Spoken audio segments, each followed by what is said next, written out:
Welcome to నీరిస్ imperial channel. అందరికీ నమస్తే. మనం చెప్పుకుంటున్నాం లలితా సహస్రనామాలు మనోపరివర్తనలు అనే టాపిక్. ఈ టాపిక్ లో భాగంగా లలితా సహస్రనామాలు చదవడం వల్ల మనుషుల యొక్క మానసిక పరివర్తన ఎలా జరుగుతుంది అనేది చెప్పుకుంటున్నాం. ఇప్పటి వరకు 157 శ్లోకాల్లోని నామాలు ఒక్కొక్క నామమే ఎటువంటి ప్రభావాన్ని చూపిస్తాయి, ఎటువంటి మానసిక మార్పులను తీసుకొస్తాయని చెప్పుకున్నాం. ఈ రోజు 158వ శ్లోకము, అందులోని నామాలు, వాటి ప్రభావాలు చూద్దాం. ఇంతకీ ఆ శ్లోకం ఏంటంటే, ఛందస్సార శాస్త్రసార మంత్రసార తలోదరి ఉదార కీర్తి రుద్దామ వైభవ వర్ణరూపిణి. ఇక్కడ మనం ఫాస్ట్గా శ్లోకాన్ని అయితే ఇలా చెప్పుకున్నాం, కానీ నామాలు ఒక్కొక్కటే చెప్పేటప్పుడు వాటిని ఎలా స్పష్టంగా పలకాలి అనేది కూడా చెప్పుకుందాం. ముందుగా ఛందస్సార అంటే ఛందస్సుల సార రూపమైనది అని. మరొక అర్థం ఏంటంటే వేదముల సారము అని కూడా చెప్పచ్చు. ఇక్కడ ఛందస్సు, ఛందహ అంటే మరొక అర్థం ఏంటంటే అభిలాష, కోరికను కూడా ఛందహ అంటారట. అంటే ఇచ్ఛాశక్తి స్వరూపురాలు అని. ఈ నామ ప్రభావం మనిషి యొక్క మానసిక పరివర్తనను ఎలా తీసుకొస్తుందో చూద్దాం. మనిషిలో పరిమితంగా ఉండాల్సిన లక్షణాలు అపరిమితంగాను, అపరిమితంగా ఉండాల్సిన లక్షణాలు పరిమితంగాను ఉంటాయి. అంటే ఉదాహరణకి కోపము, ఆవేశము, అసూయ ఇలాంటివి పరిమితంగా ఉండాలి, కానీ ఇవే మనిషిలో ఎక్కువగా ప్రబలిపోతూ ఉంటాయి. అపరిమితంగా ఉండవలసిన జాలి, దయ, పరోపకార బుద్ధి, జ్ఞానము మొదలైనవి చాలా మటుకు పరిమితంగానే ఉంటాయి. వీటిని నిజంగా బ్యాలెన్సింగ్ గా మెయింటైన్ చేయాలంటే భగవంతునికి మాత్రమే సాధ్యం. ఎవరైతే భగవంతుని ఆశ్రయిస్తారో, ఆరాధిస్తారో వారికి ఏ లక్షణము ఏ పరిమితిలో ఉండాలో అంతలో ఉంటుంది. ఈ విధంగా ఏ లక్షణము ఎంత పరిమితిలో ఉండాలో ఉండడమే ఛందోబద్ధము అంటారనమాట. అంటే ఏవైనా కావ్యాల్లో వ్యాకరణాలు, అలంకారాలు, ఉపమానాలు ఇవన్నీ తగినన్ని పాళ్లలో ఉండడమే ఛందస్సు. అలా ఉంటేనే కావ్యము లేదా ఆ రచన సారవంతంగా, అద్భుతంగా ఉంటుంది. మనిషి కూడా మన ప్రవర్తనలో ఒక క్రమబద్ధత అనేది ఏర్పడుతుంది. తర్వాతి నామం శాస్త్రసార అంటే శాస్త్రముల సార రూపమైనది అని. ఇక్కడ శాస్త్రము అంటే ఏంటి అనేది ఒక 2 మాటల్లో చెప్పుకొని తర్వాత ఈ నామ ప్రభావం చూద్దాం. ప్రకృతి ధర్మాలను శాసించినట్టు చెప్పేవి శాస్త్రాలట. ఈ శాస్త్రాలన్నీ అమ్మవారి ఆజ్ఞల లాంటివట. ఈ శాస్త్రాలు మానవులకు సంబంధించిన ప్రవృత్తికి, నివృత్తికి సంబంధించిన విషయాలన్నిటినీ బోధిస్తాయట. ఈ శాస్త్ర జ్ఞానము హేతుబద్ధంగా, తర్కబద్ధంగా ఉంటుందట. అలా ఉంటేనే అవి శాస్త్రాలు అవుతాయి. కానీ అంటే ఒకసారి చెప్తే ఇక వాటికి తిరిగి ఉండకూడదు, కానీ మాటి మాటికి మారితే అవి శాస్త్రం కాదు కదా. కాబట్టి అటువంటి శాస్త్రాల సారమే అమ్మవారు, ఆ సారమే జ్ఞానము అని చెప్తున్నారు. ఇప్పుడు ఈ నామ ప్రభావం చూద్దాం. మనిషి యొక్క మాటలో, భావంలో, వారి పనిలో ఒక లయబద్ధమైన విధానము అలవాటవుతుంది. ఈ విధానం వల్ల ఏమవుతుందంటే మాటకి ఒక స్పష్టత, ఒక అందము అనేది వస్తుంది. అప్పుడు ఇతరులు మనం చెప్పే మాటల్ని చక్కగా వింటారు. మనం ఏదైనా చెప్పేటప్పుడు ఇదిగో నా మాట వినండి అని వారిని భంగపోవాల్సిన పని లేకుండా మన మాట తీరును, మన మాటలోని సారాంశాన్ని చక్కగా స్వీకరించి మనల్ని ఒక గౌరవమైన స్థానంలో చూస్తారు. తర్వాతి నామం మంత్రసార అంటే మంత్రముల సారరూపమైనది అని. ఈ లలితా సహస్రనామంలోని శ్లోకాలన్నింటిలోనూ గమనిస్తే శ్లోకాల్లోని నామాలు ఒకదానికొకటి రిలేట్ అయి ఉంటాయన్నమాట. అంటే ఒక క్రమబద్ధతని పాటిస్తాయి.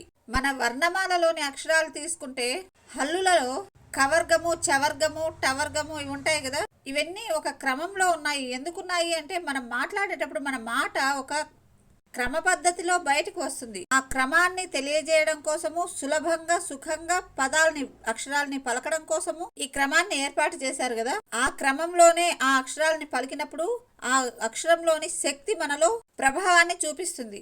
ఏ అక్షరాలు, ఏ పదాలు అయితే మనలో ప్రభావాన్ని చూపిస్తాయో అవన్నీ మంత్రములు. ఇందాక చెప్పుకున్నాం కదా, ఛందస్సు అంటే వేదములని, శాస్త్రములు ఇవన్నీ కూడా కేవలము అక్షరాలు, పదాలతో కూడినవి కాదు. మహాశక్తివంతమైన అక్షర బీజములు, శక్తి బీజములు కలిగినవి.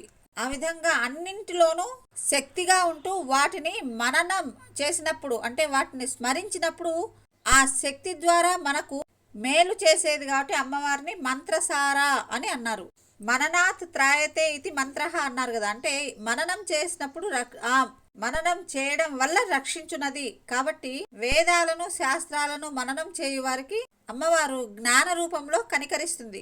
ఈ నామ ప్రభావం ఏంటంటే మన మాటలని ఇతరులు ఒక మంత్రం లాగా భావిస్తారు. అంటే ఎప్పుడు మన మాట ఒక మంత్రం లాగా పనిచేస్తుంది అంటే మనలో ధర్మ విరుద్ధమైన ఆలోచనలు పుట్టడం కాకుండా, ధర్మ విరుద్ధమైన నడవడిక లేకుండా వాక్కులలో పవిత్రతను పాటించినప్పుడు, ముందుగా మనల్ని మనం గౌరవించుకున్నప్పుడు మన మాట మంత్రంగా పనిచేస్తుంది.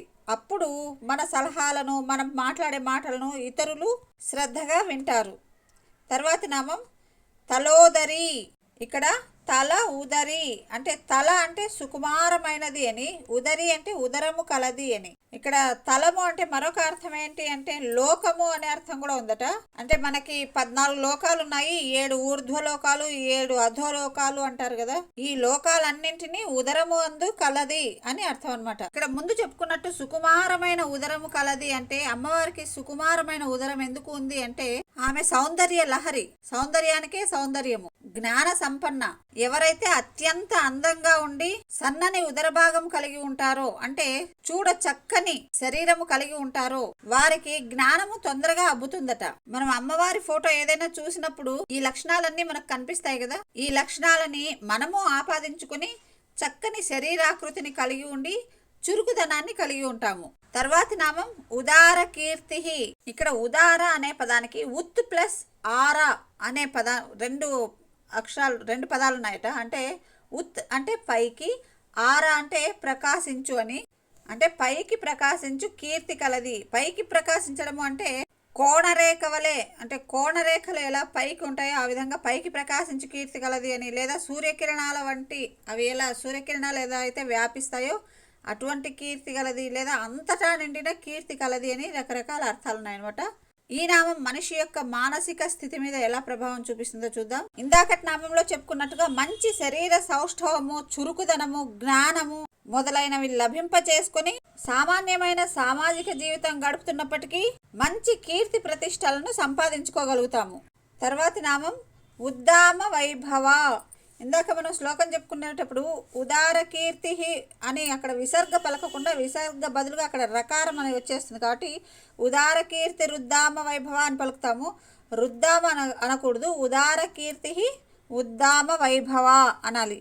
సో ఇక్కడ ఉద్దామ వైభవ అనే పదం గురించి, ఆ నామం గురించి చెప్పుకుందాం. ఉద్దామ అంటే మహాప్రతిభావంతమైన అని, వైభవ అంటే వైభవము కలది అని.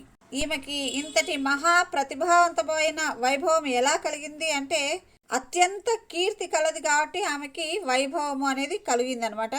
ఇందాకటి నామంలో మనం చెప్పుకున్నట్టు మంచి జ్ఞానము, చక్కటి చురుకుదనము, స్ఫురద్రూపము మొదలైన వాటి చేత తెచ్చుకున్న కీర్తి మనకి వైభవాన్ని తెచ్చిపెడుతుంది. ఈ కీర్తి, ఈ వైభవము అనేది దేనికి ప్రతీకలు అంటే మనం జీవితంలో సాధించిన వాటికి, మనలోని ప్రతిభకి, మన ఆనందానికి ఒక స్వరూపము లాంటిదన్నమాట. ఇటువంటివి సాధించాలి అనే ఒక తపన మనలో కలుగుతుంది. తర్వాతి నామం ఇది 850వ సంఖ్య గలది. వర్ణరూపిణి, వర్ణముల యొక్క రూపిణి. వర్ణము అంటే రకరకాల అర్థాలు ఉన్నాయి, మీకు తెలుసు. అక్షరాలు అని, రంగులు అని, చాతుర్వర్ణాలు అని కూడా చెప్పుకుంటుంటాం కదా. ఇక్కడ వర్ణము అంటే మన ప్రవర్తన లక్షణాలలో ఒక భాగాన్ని వర్ణము అని చెప్పొచ్చు. ఇక్కడ మన ప్రవర్తనని బట్టి, మన లక్షణాలను బట్టి ఈ చాతుర్వర్ణాలు ఏర్పడినాయి, అంతేగాని పుట్టుకను బట్టి కాదు. అది అందరికీ తెలిసిన విషయమే. ఈ నామ ప్రభావం ఏంటో చూసేద్దాం. మనకు లభించిన కీర్తిని, వైభవాన్ని నిలబెట్టుకునే ప్రయత్నం చేస్తాము. అలాగే ఇవి తర్వాతి తరం వాళ్ళకి ఆదర్శనీయంగా కావడానికి మన భాషని, మన ప్రవర్తనని, మన సంకల్పాన్ని జాగ్రత్తగా నిర్దిష్ట మార్గంలో ప్రకటింపబడేలా చూసుకుంటాం. అంటే మనల్ని మనము ఉన్నతమైన స్థానంలో మన సమాజంలో మనల్ని మనం నిలబెట్టుకోగలుగుతాము. దీనితో అంటే ఇంతటితో 158వ శ్లోకం అయిపోయింది. ఇప్పుడు 159వ శ్లోకము, అందులో నామాలు చెప్పుకుందాం. జన్మ మృత్యు జరాతప్త జన విశ్రాంతిదాయిని సర్వోపనిషదుద్ఘుష్ట శాంత్యతీత కళాత్మిక. ఇందులో జన్మ మృత్యు జరాతప్త జన విశ్రాంతిదాయిని ఈ నామం అంతా ఒకటే. ఇది 851వ సంఖ్య గలది. ఈ నామ అర్థము, అంతరార్థము, ప్రభావము చూసేద్దాం. నిజానికి ఈ నామము కొన్ని నామాల యొక్క సమిష్టి రూపమట. అంటే ఎన్నో నామాల్లో మనం చెప్పుకుంటాం కదా, జన్మ భయము, మృత్యు భయము, జరా భయములను పోగొట్టునది అని. ఇది వరకు చాలా వీడియోల్లో చెప్పుకున్నాం మనము. ఈ నామము 16 అక్షరాల నామము. ఎవరైనా ఈ జనన మరణ చక్రాలను గురించి ఆలోచిస్తూ భయంతో, ఒక రకమైన దుఃఖముతో ఉంటారో వాళ్ళు ఈ నామాన్ని స్మరిస్తూ ఉంటే, పఠిస్తూ ఉంటే, అంటే అమ్మవారిని తలుచుకుంటూ ఈ నామాన్ని స్మరించాలి. వారికి ఆ భయాల నుంచి బయటపడేందుకు ఇది చక్కని మార్గము. ఈ నామంలోనే ఉంది జన్మ మృత్యు జర తప్త, అంటే జన్మము వల్ల వచ్చిన దుఃఖము, మృత్యు భయము, జరా భయము, లేదా వృద్ధాప్యంలో ఎవరైనా ఉన్నవారు ఆ బాధలు మొదలైనవి అనుభవిస్తున్న జనం ఎవరైతే ఉంటారో వారికి విశ్రాంతిని ఇచ్చున్నది అని అర్థం అన్నమాట. విశ్రాంతి అంటే ఉపశమనము లేదా సుఖమును ఇచ్చున్నది అని. ఈ నామంలో చూస్తే మొదట జన్మ అన్నారు, తర్వాత మధ్యలో మృత్యు, తర్వాత జర అన్నారు. నిజానికి జన్మ తర్వాత జర అయిన తర్వాత మృత్యువు అనుకోవాలి. కానీ ఇక్కడ మధ్యలో మృత్యువు అని ఎందుకు ఇచ్చారంటే, మనిషి పుట్టినప్పటి నుంచి ఇక శరీరంలో పూర్తిగా శక్తి సన్నగిల్లి వృద్ధులైపోయినప్పటి వరకు మధ్యలో ఎన్నో పాపాలు చేసింటారు, ఎన్నో బాధలు అనుభవించుంటారు. ఇవన్నీ ఇప్పుడు ముసలితనము దుర్భరం అవ్వడానికి, తర్వాత మళ్ళీ జన్మ ఎత్తినప్పుడు అప్పుడు అనుభవించాల్సిన కర్మలు ఇవన్నీ నిర్దేశిస్తాయన్నమాట. కాబట్టి మనిషి ఎప్పుడు సాధ్యమైనంత వరకు తప్పులు చేయకుండా సన్మార్గంలో జీవించేందుకు, జీవితాన్ని చక్కని మార్గంలో నడిపించేందుకు ప్రయత్నం చేయాలి. అప్పుడు వృద్ధాప్యము అనేది లేదా ఈ జర అనేది దుర్భరం అనిపించదనమాట. ఎవరైతే భగవంతుణ్ణి తెలుసుకుంటారో, భగవంతుని తత్వాన్ని అర్థం చేసుకొని ప్రవర్తిస్తారో వారికి ఖచ్చితంగా ఈ జరా భయాలు, మృత్యు భయాలు అనేవి ఉండవు.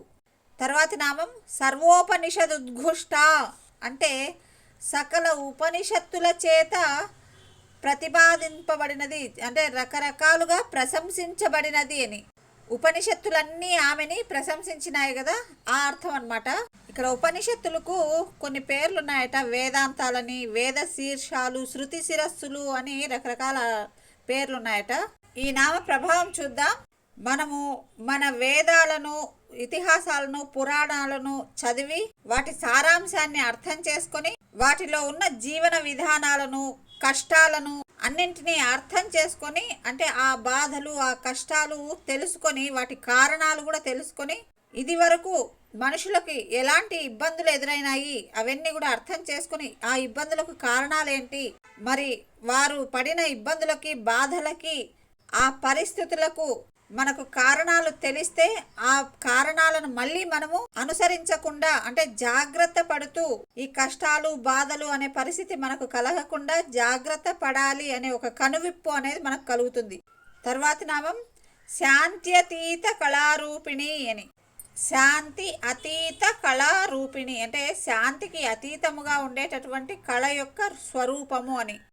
శాంతి అనేది ఎప్పుడు కలుగుతుంది మనుషులకి అంటే, మనసులో సంతోషము, ఆనందము ఉన్నప్పుడు ప్రశాంతత, శాంతి అనేది ఉంటుంది. మనశ్శాంతి అంటారు కదా. శాంతి అంటే అతిగా ఆనందించడము అని కాదు, ఒక ప్రసన్నమైన పరిస్థితి అన్నమాట. ఈ విధంగా శాంతి లేదా ఆనందము, సంతోషాలకి అతీతంగా ఉండే కళ ఏదైనా ఉంది అంటే అదే అమ్మవారు, ఆ స్వరూపమే అమ్మవారు అనేది ఈ నామంలోని అంతరార్థము. ఈ నామ ప్రభావం ఏంటంటే, ఇందాకటి నామంలో చెప్పుకున్నట్టు మనము పుస్తకాలని, ఇతిహాసాలని, గ్రంథాలని చదివి ఇదివరకు మన పెద్దవాళ్ళు ఎవరైనా పూర్వీకులు ఏదైనా ఇబ్బందులు పాలై ఉంటే, కష్టాలు అనుభవిస్తూ ఉంటే వాటి కారణాలు తెలుసుకొని మనం జాగ్రత్తగా ఉంటామని చెప్పుకున్నాం కదా. ఆ జాగ్రత్తలతో మనశ్శాంతిని, ప్రశాంతతను పొందగలుగుతాం అనమాట. అలాగే కొన్ని బంధాలను జాగ్రత్తగా విముక్తి కలిగించుకుంటాము. బంధాలు అంటే చుట్టరికములు అని కాదు, మనము ఏవైనా తెలియకుండా కొన్ని వ్యామోహాల్లో పడిపోతుంటాం కదా, ఆ వ్యామోహాల ద్వారా కొన్ని బంధాలు ఏర్పడతాయి. అంటే అవి బంధాలు అనే కంటే బంధనాలు అనాలి. అటువంటి బంధనాల నుంచి జాగ్రత్తగా దూరంగా ఉంటాము. అతిగా ఆనందించడము లేదా అతిగా పరితపించడము ఇవి లేకుండా ప్రశాంతమైన ఒక స్వేచ్ఛాయుతమైన జీవితాన్ని పొందడానికి ప్రయత్నం చేస్తాము. ఇవి ఈరోజు మనం చెప్పుకున్న లలితా సహస్రనామాల్లో కొన్ని నామాలు, ఆ నామాల ప్రభావాలు మనిషి యొక్క మానసిక పరివర్తనను ఎలా తీసుకొస్తాయి అనేది. అందరూ విన్నందుకు ధన్యవాదములు. తప్పకుండా లైక్ చేయండి. అమ్మవారి అనుగ్రహం మీ మీద ఉండాలని కోరుతూ thank you. Have a nice day.